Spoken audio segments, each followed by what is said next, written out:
it. This is it! We've been holding power you make for 30 years. But here's the real question. How much torque are you making?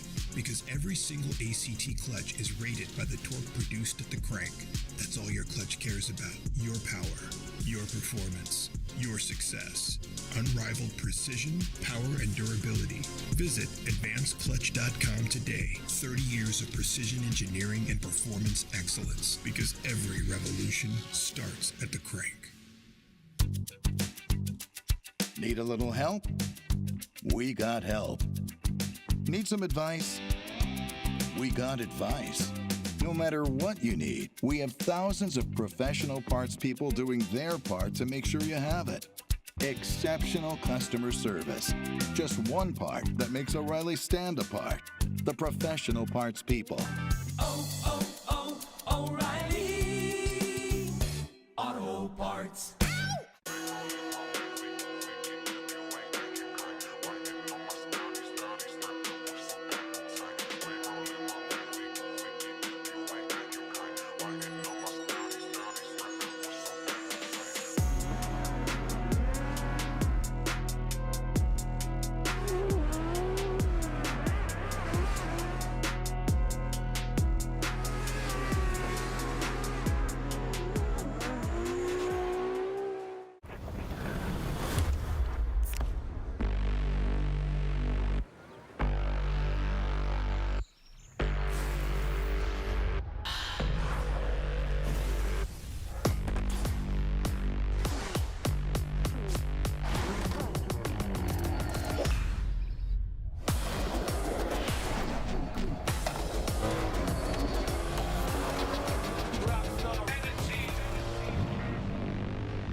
Hello and welcome. This is round 3 of the Formula Drift Pro Championship. That's right, Type S Scorch. Can you smell it?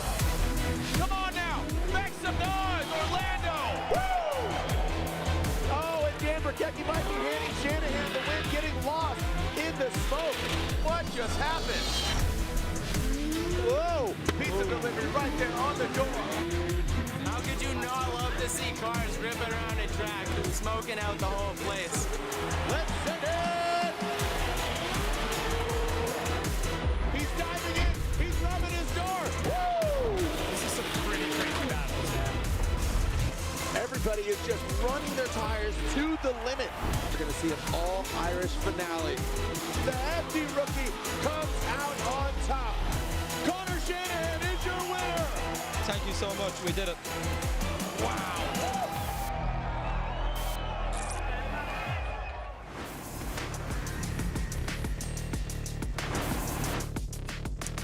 Alrighty, Orlando, we are here. Orlando Speed World in, a tumultuous set of weather. Doesn't know if it wants to rain. I mean, it definitely wants to rain. Doesn't know if the sun wants to come out, but the sun is down now. Hanging out, checking out. I mean, look at the cars just packed in here, smoke billowing off. Some of it's steam at this point, but I think we're pretty much on a dry track.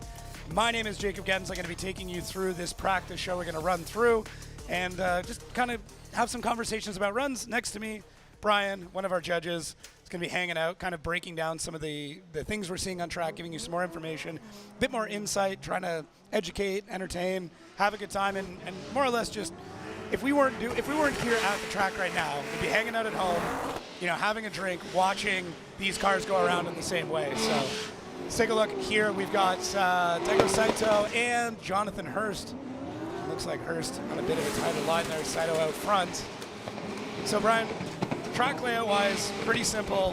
2 outside zones, 2 inside clips zones. I know we're changing it up a little bit with the boxes Yeah, still clips, but Still clips? instead of having the 3 lines that were parallel, now we just kind of use a box, and the goal is to have the front tire closest to the clip to go right through the center of that box. Right, so it's not nosing up to the cone anymore.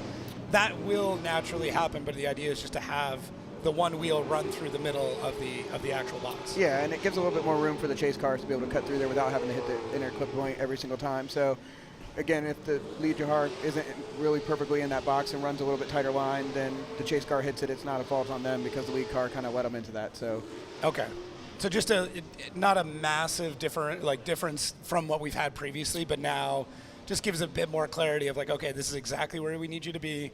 Here's the cone for a reference so you can see it, because if you just paint it on the track, it's incredibly difficult to line that up. But now it will hopefully make it visually a little bit easier for everyone at home and for the drivers to understand exactly where they need to be on track. yeah, and we still have the outside zone, but we still follow kind of we want you, if it's got a wall, get your bumper to the wall. It doesn't matter if your tire's in the center of the box or not. We want you as close to the wall as possible.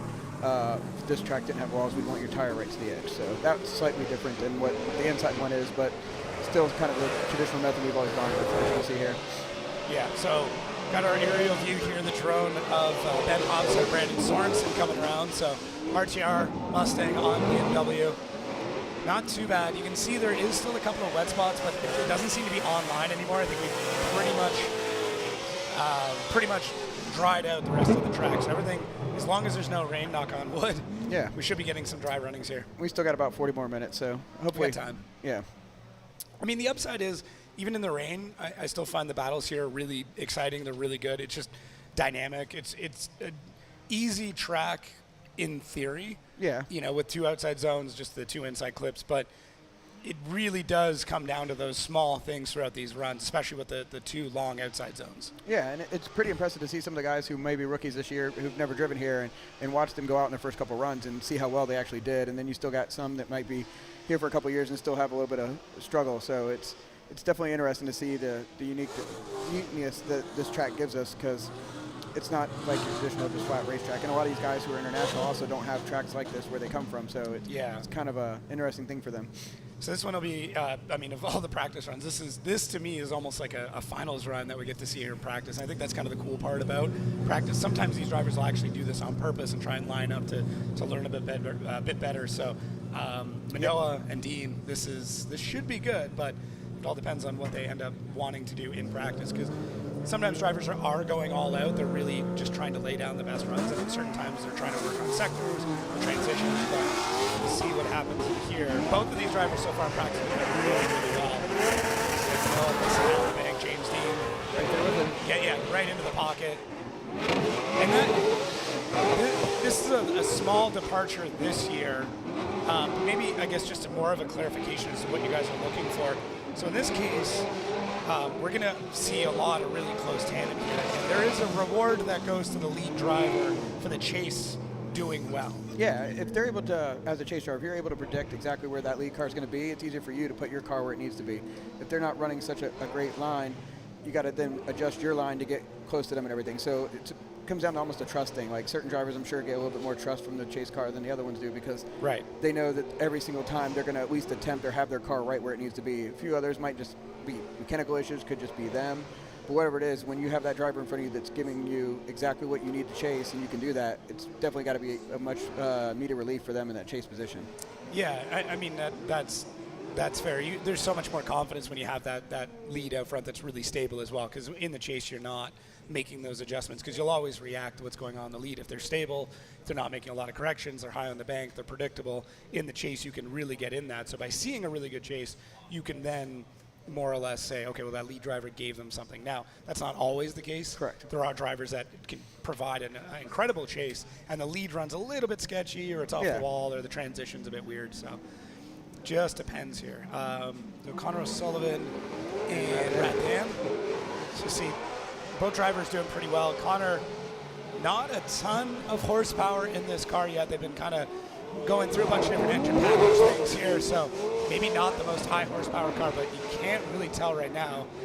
Did see Connor have to cut line pretty heavily there. Dan was a little bit off on it, and then when he came back around, he kind of was off that inner clip, so he's a little bit wide, and that's where I think his transition went and kind of put Connor where he had to run a shower or more to the left-hand side to get through there. And then Dan hit the inner clip point when they went by it. So. Right, so he was too shallow in that. So Yeah. more of a straight line approach to this middle section, as opposed to taking the inside clip, kind of pushing the car out, and then transitioning, going wide out, and then back to the next inside clip. So next up, Simon Olsen. I will say, rocky start to the season, transitioning back off Odie's team, coming back to run his own program. What I've seen in practice so far, though, it has looked good from Simon Olsen. Yeah, and it should be good to see what happens tonight in the seating bracket, because I think who they have him paired up against. Let's see.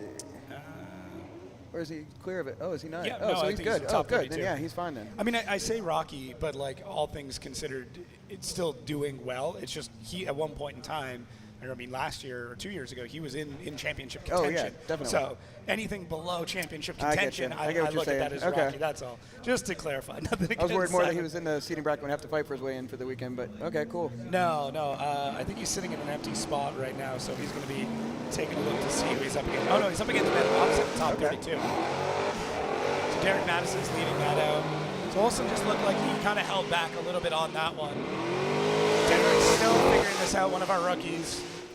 And Hobson and Olsen, I think, battled each other in Atlanta last round, too. Yeah, and Hobson's another driver that's just on fire this year after coming off a rocky year, but it's not too bad from Derek. I mean, No. outside zone 1 to me was shallow, and it looked like Simon kind of held back just to see what Derek was going to do. And Derek being a rookie, not having a ton of time on the track, or not a rookie, sorry, second season, but just not having as much time on the track as someone like Simon. You kind of like, okay, give them room. It's also where the spotters come in and go, hey, Derek hasn't been high. You should probably hold back a little bit. Plus, you got roughly 30 minutes till we go hot, so like, yeah, you don't want to do too much risky stuff this time when you have the clock ticking to get back into the tandem bracket. So and that's the tough thing is like you want to get in as many laps you can.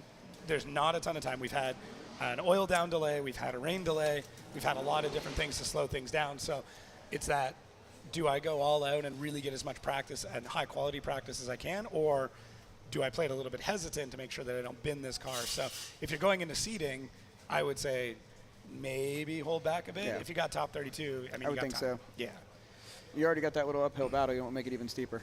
Yeah, so Nick Novak, who is going to be in our seeding brackets coming up a bit later on this And evening. Federico? And Federico, who is also going to be in our seeding bracket. So Federico is going to be up against Austin Mata, and Nick Novak will go up against Rad Dan Briquette. So Novak up in the bank pretty high.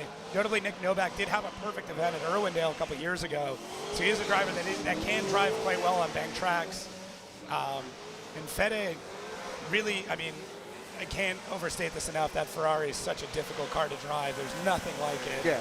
And everything that is on it is basically hand-built for that car.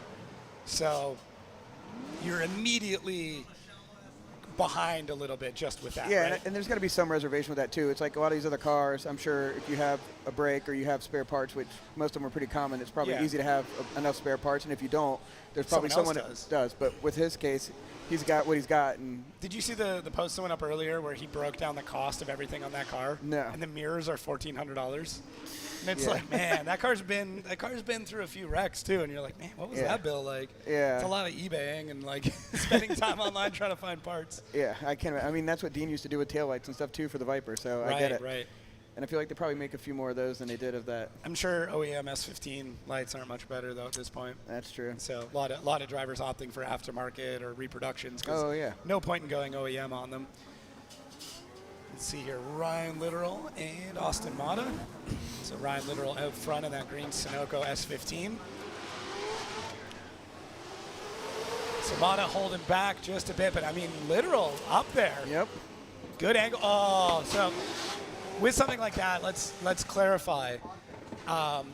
What is considered an incomplete when it comes to going off of track here? So we're doing three wheels here. Okay. The middle of the track is quite narrow, but it's kind of like what we dealt with, because you also have some of these drains that are denoted by the blue cones out on track, which are a little bit hard to see this time of day. Right. But so the track's a little bit narrow, but we went ahead and gave them 3 wheels. So if you drop 2, you're okay. When you get third, you'll get the incomplete. So hopefully we don't have many of those. I feel like last year we didn't have many of those, and since a lot of times when it happens, it's probably because the chase car gets lost in the smoke after that transition, and that's usually when they shoot it and beeline it past the interclip too. Yeah, that's such a difficult part, especially when it comes to this track, is that this transition is kind of make or break for a lot of the run, especially in the chase, that if you don't time it well and you punch out of the smoke too early or too late, you're going to end up on either way too deep on the inside of the car or way on the opposite side. We've seen both of those things happen. Yeah, and then you also have a slight crest in there, so depending on where you transition, you can kind of get that little slight uneasing of the suspension when you go across it. So it's kind of cool to watch some of the guys when they do go across it just the right way. The crest is such what a polite way of putting the bump that's in the middle of this track. Although it seems to have gotten better. I don't know if you guys have changed the layout enough now, where the drivers have understood where the crest is. Yeah, and just kind of avoid it. I'm sticking with crest the rest of the weekend. Yeah, it's slight little incline. It's definitely a dynamic element to this track, to say the least. Setup on this track is never easy because there's a couple of different things you can do when it comes to like preloading the suspension for the first outside zone, but then coming off the track, the transition's gotten better year over year. I think we had a pavement last year. Yeah, they had the patch job they did, which actually did a really good job for everyone. I think it's a lot more subtle. Yeah, before, drivers it was notorious for bending tie rods. Yep. A lot of big wrecks. Similar to how Wall used to be way back in the day. Right. Matfield out front, Rowan Charpentier following it behind. Matfield not as high on the bank as what I've seen earlier on. Good inside clip 1, inside clip 2 going a little bit wide there. Yep. And then you see he drops that tire as a result of that. Yeah. So coming off the bank late means you're going to be kind of wide on inside clip 1, and then you can recover going into 2, but it usually means that you're going to end up shooting wide. Yeah, and you can see on that last shot like how much tire has gone past that white line. Right. Going up the bank, which is considered a tire drop. Okay. Yeah, this is what we said before. Like, it's a tricky track because there's not a lot of elements, but if you get any one of them wrong, there's nowhere to correct that. Yeah. So it's a battle of perfection for sure. Whereas, in Atlanta, you could kind of have an issue with 1 or 2 spots, make up for it in the keyhole, and then have a good rest of the run, or have a great beginning of the run and lose it in the keyhole, and then you're gone there. Here, in the lead or the chase, you're gonna see any mistakes. So this is the layout. This is all we're working with. But in these couple hundreds of feet, really, you have to be perfect. So that first outside zone, absolutely massive.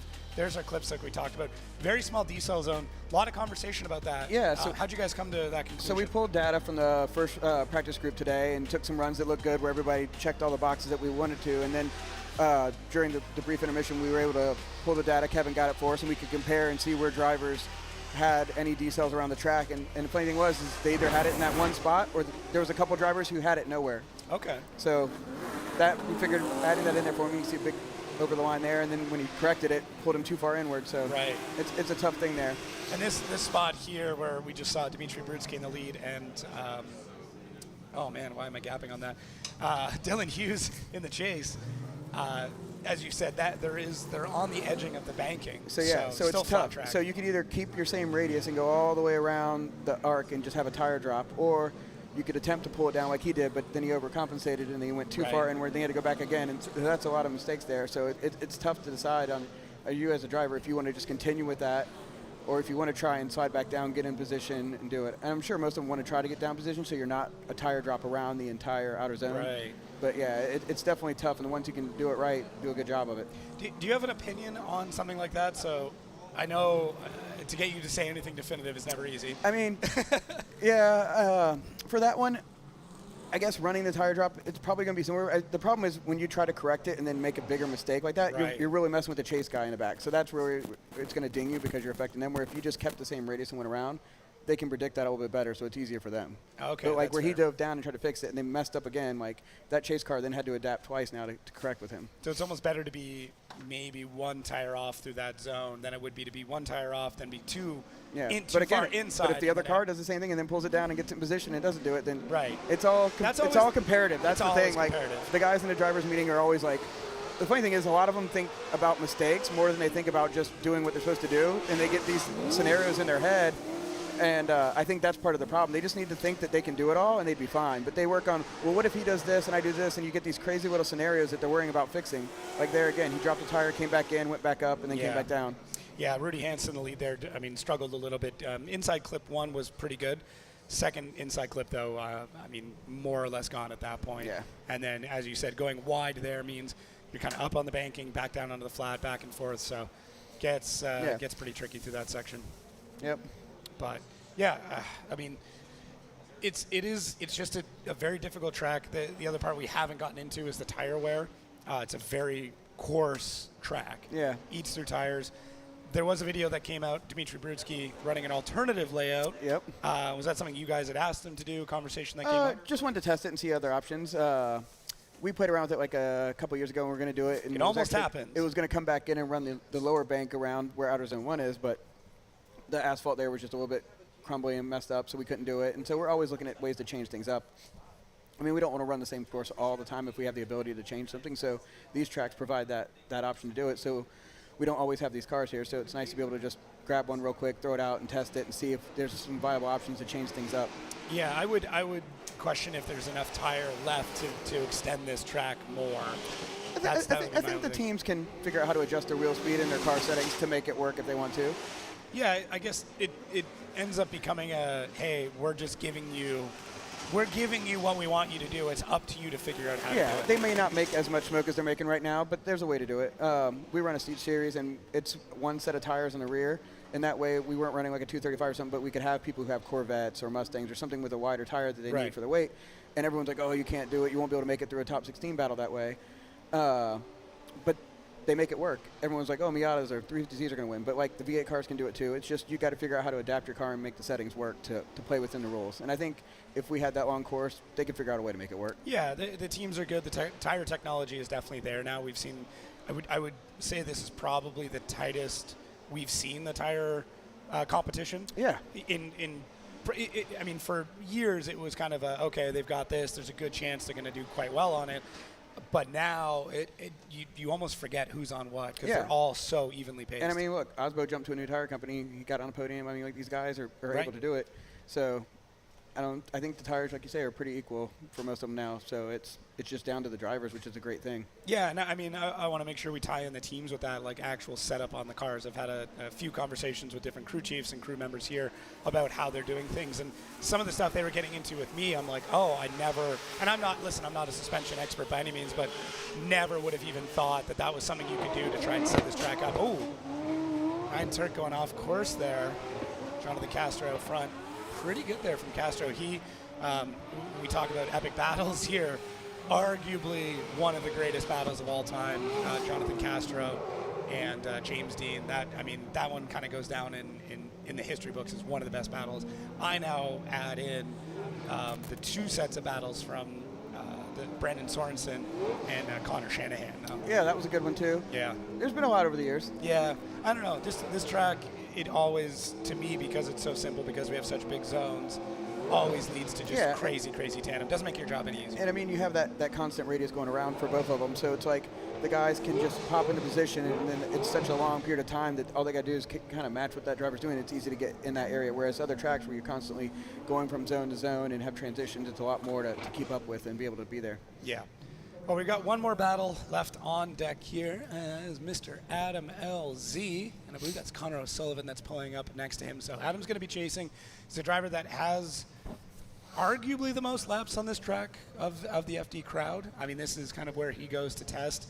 How much of that is up on the bank, I'm not entirely sure, because that's the other part, too. Like, he may not be running the FD layout, but definitely out this track a lot. And then Connor O'Sullivan, just an up-and-coming rookie, coming in a pro spec, doing quite well, second there. So let's see in this battle how things go. Connor's looking good, but I mean, Adam's chase here, you can see him more or less worming his way in, so putting the front end, adding a bit more angle to get in the chase to come through this transition. Adam does a good job of tracking the car. Now gets smoked out. As Connor O'Sullivan really feeding it through that second outside zone. One tire off for sure. And Adam kind of falls back in pace. So, I mean, listen, if this is practice. It's just a taste of what's to come. Exactly. We're just getting things kicked off. So, yeah, Brian, thank you so much. No problem. I really appreciate the insight. Hopefully this gives everybody a little bit more explanation of what you guys are looking for. And I'm looking forward to the rest of it. It's going to happen here in the next little bit. So please stick around if you're in the crowd. Thank you so much. If you're watching at home, stay tuned because we're going to get back into seating. And some of these battles are absolutely nuts. Once again, my name is Jacob. We're here at Orlando Speed World, and we will be back with you in a few minutes.